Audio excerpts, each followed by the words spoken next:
Ever have one of those days where you feel like you're working your tail off but getting absolutely nowhere?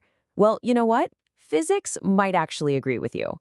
Today, we're going to pull back the curtain on one of the most powerful ideas in mechanics, the connection between work and energy. And I'm going to show you a shortcut that can solve some seriously tricky problems in a snap. So here's our game plan. First, we're going to completely redefine what work means to a physicist. Then we'll get into the energy of motion itself. After that, we'll connect the dots with the ultimate shortcut I've been talking about. We'll put it to the test with a model problem, and then, the best part, we'll see how this tool can totally unlock real exam questions. Okay, so let's just dive right in with a question that seems super simple, but is actually not. What exactly is work? Because I guarantee your answer is probably way different from how a physicist would see it. Yeah, see, in our everyday lives, work is pretty much any effort, right? Studying for a test, carrying a heavy bag of groceries. But in physics, it is laser-focused. Work is only done when a force actually causes an object to move from one place to another. So pushing a shopping cart? Yep, that's work. But holding that same cart perfectly still, even if your muscles are screaming, physics says you're doing zero work on it. So let's really break down what physicists mean when they say work. You're going to see it's all about a very specific dance between a force and a movement. And here is the formula that makes it all happen. Work, we call it W, is a scalar. All that means is it's just a number, like 10 joules. It doesn't have a direction. You get it by multiplying the force, the displacement, or S, and the cosine of theta, which is just the angle between that force and the direction of movement. And trust me, that little angle, it changes everything.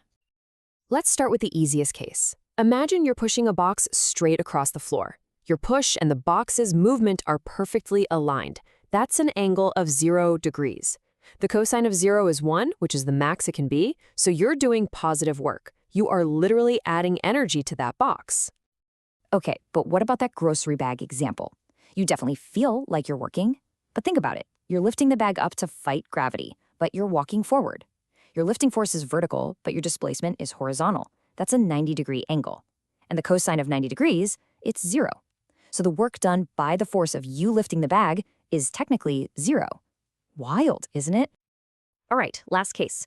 What about forces that try to stop motion, like friction or air resistance? They always push in the exact opposite direction of an object's movement. That's a 180-degree angle.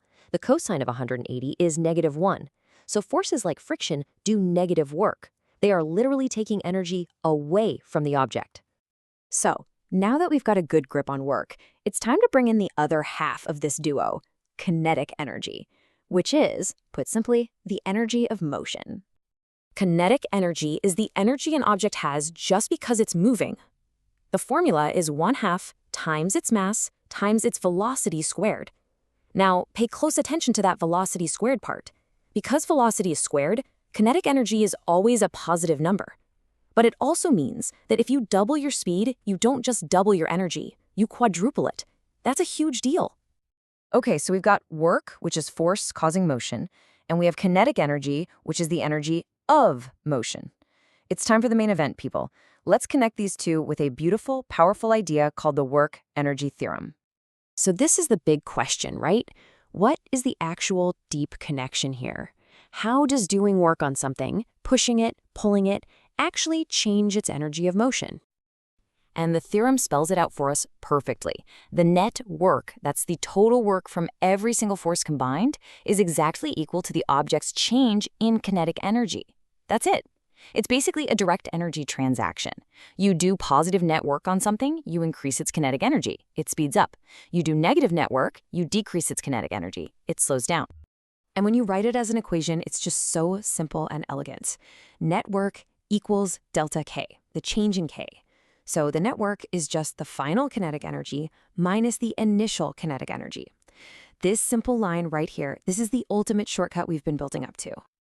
Look, theory is cool and all, but let's see why this thing is a real-life game changer. We're going to use it to solve a classic physics problem. So here's the setup. We have a 2-kilogram object, and it speeds up from 5 meters per second to 15.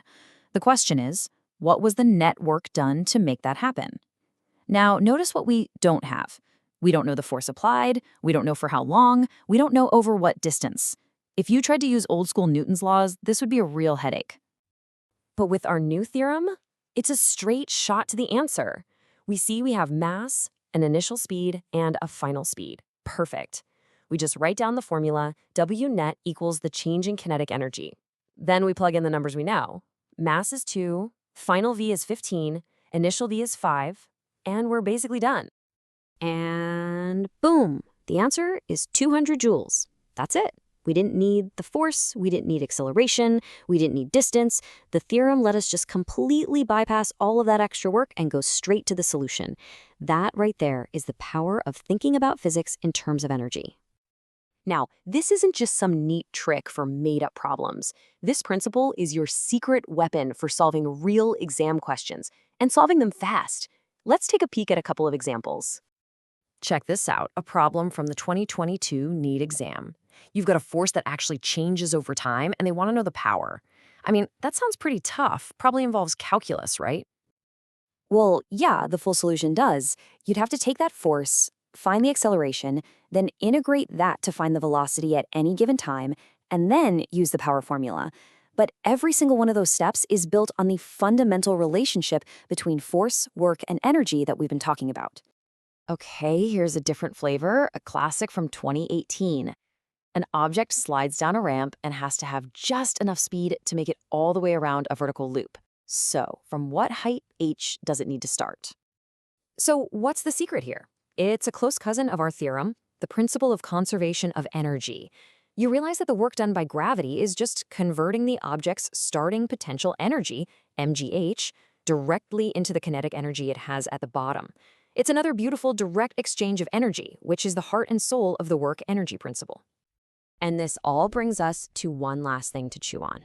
The theorem says if the net work is 0, then the change in kinetic energy is 0. So, does that mean nothing happened? Not at all.